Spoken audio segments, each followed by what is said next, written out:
নমস্কার।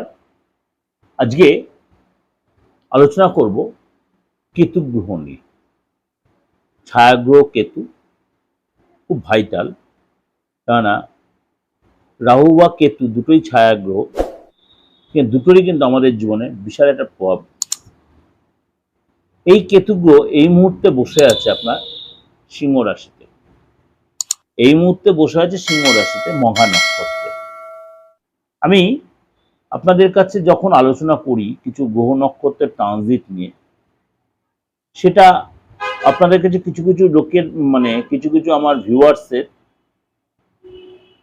রিকোয়েস্ট যে নক্ষত্র নিয়ে আলোচনা করলে বা গ্রহ নিয়ে আলোচনা করলে তাদের ট্রানজিট নিয়ে একটু আলোচনা করবে, তাহলে আমরা কিছুটা অবগত হতে। কারণ সবাই যে জ্যোতিষ শেখার জন্য, অনেকে নেশার জন্য বা পেশার জন্য জ্যোতিষ শিখতে চান না। জ্যোতিষটা অনেকে একটা বলতে একটা নেশা বলতে পারে, তার জন্য অনেকে জিনিসটা দেখে বা পরে তার সবসময় সে জ্যোতিষে যাবে তা নয়। তাদের জন্য এই আলোচনাটা যে কেতু গ্রহ এই মুহূর্তে বসে আছে আপনার মঘা নক্ষত্রে।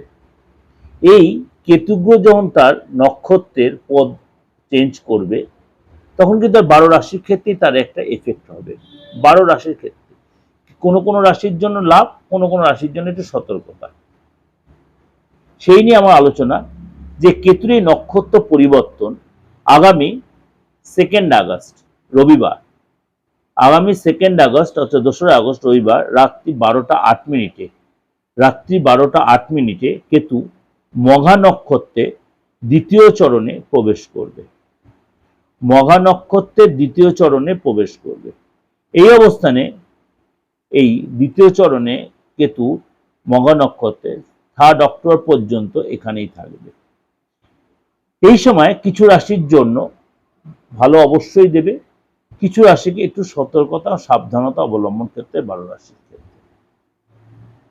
এবার আপনি বলবেন যে দাদা আমি তো আমার রাশি নক্ষত্র জানি না, আপনি তো আলোচনা করলেন, তাহলে আমি আমার ক্ষেত্রে কি করে বুঝবো যে কেতুর জন্য আমার এফেক্ট হয়, তাহলে কি আমি একটা ক্যাটসাই পড়ে নেবো?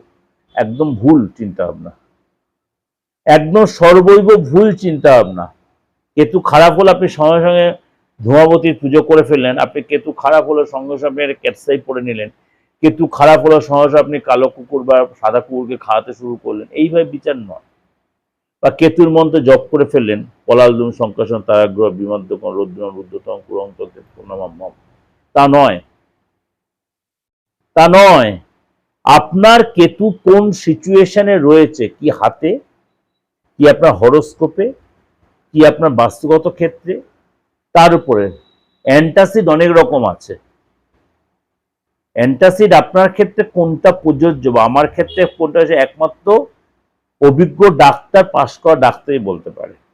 আপনার ক্ষেত্রে কেতুর যদি কোনো ফ্যাক্টর হয়ে থাকে বা কেতুটাকে ডেভেলপ করলে আপনার কোন দিকে ভালো হবে, কেতু খারাপ হলেই যে আপনার শত্রুতা হবে, কেতু ভালো করলেই যে আপনি লাভবান হবেন, কেতু কার জন্য ভালো করলে লাভ হয়, এইটা আগে বুঝতে হবে। সুতরাং এটা অ্যাকচুয়াল অভিজ্ঞ অ্যাস্ট্রোলজি না হয় আপনাকে সেই গাইডটা দিতে হবে। অন্যথা গ্রহের চেয়ে কেতু বা রাহুর বিচারটা খুব একটু আপনাকে সংযত করতে হবে।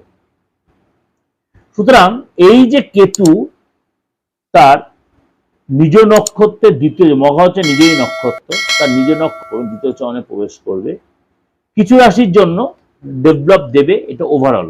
তার মধ্যে মকর রাশি, মকর রাশির ক্ষেত্রেও কিন্তু কেতু এই পরিবর্তন আপনার জন্য কিন্তু ডেভেলপ দেবে, উন্নতির রাস্তা আপনি পাবেন। দীর্ঘদিন ধরে একটা অবস্ট্রাকশন চলছিল, আপনি কোনো ডিসিশন নিতে পারছিলেন না, কনফিউজড হয়ে যাচ্ছিলেন, এই সময় কিন্তু আপনি সাকসেস পাবেন, আলবাত পাবেন। এই পরিবর্তন আপনার জন্য ডেভেলপ আসবে। আপনি মনে করুন দীর্ঘদিন রিসার্চ করার কোনো প্ল্যান করছিলেন, কিন্তু ভালো কোনো গাইড পাচ্ছিলেন না, এই সময় যদি আপনি একটু লেগে পড়ে ওঠেন, আপনি কিন্তু প্রপার গাইড পাবেন, প্রপার লোক পাবেন, প্রপার থিসিস, প্রপার রিসার্চ আপনি এগোতে পারবেন, ওয়েট আপনি পাবেন।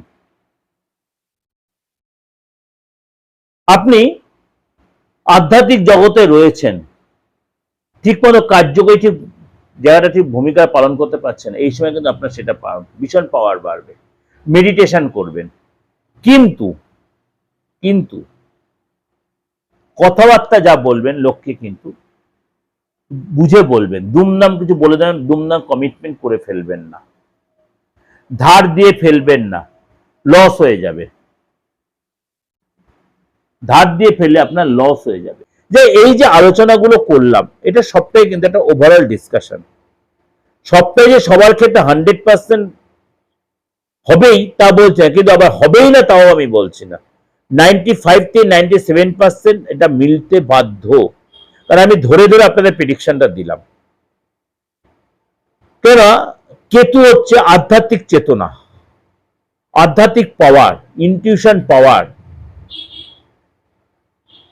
এগুলো আপনাকে দেখে।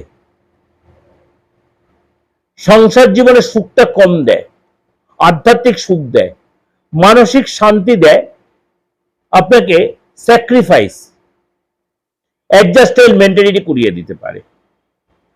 শত্রুরা নত হতে পারে, সে যে রাশির জন্য সবার ক্ষেত্রেই বলছে। সুতরাং আপনি যদি দেখছেন এর কোনো বিরুদ্ধে ব্যাপারটা চলছে বা আপনার কোনো ক্ষতির সিচুয়েশন, আপনি দেরি না করে কারোর সাথে কনসাল্ট করুন, প্রপার গাইড নিন, রেমেডি পড়ুন। কিন্তু রেমেডি বলতে ক্যাপসাই পড়বেন, কাউকে না দেখে করবেন না। ধূমাবতীর পুজো করবেন, একদম করবেন না। আপনি কেতুর মন্ত্র পড়বেন, কারোর সাথে কনসাল্ট করে করুন। কেতুর মন্ত্র কি জানেন তো? পলালদুম শঙ্কাশং তারগ্র বিমদ্যকম রুদ্রং রুদ্রতকং কুরং তং কেতু প্রণমাম্যহম। আপনি করতে পারেন, কিন্তু কারোর সাথে কনসাল্ট করে করুন।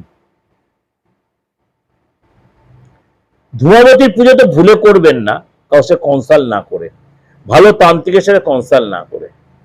এটুকু আপনাকে গাইড করলো। যে যদি কোনো প্রয়োজন মনে করেন, পার্থবাণীজিকে ভরসা লাগে, বিশ্বস্ত লাগে, তান্ত্রিক হিসাবে মনে হয়, আমি টিপ্পা পরে বসার প্রয়োজন মনে করি না। আমার কাজ হচ্ছে আমার পরিচয়। দীর্ঘ 32 বছর আপনাদের সাথে রয়েছি, সেবায় নিয়োজিত রয়েছি। যদি মনে হয় যোগাযোগ করতে পারেন, অনলাইনে বা অফলাইনে, দেশে বা বিদেশে যারা আছে।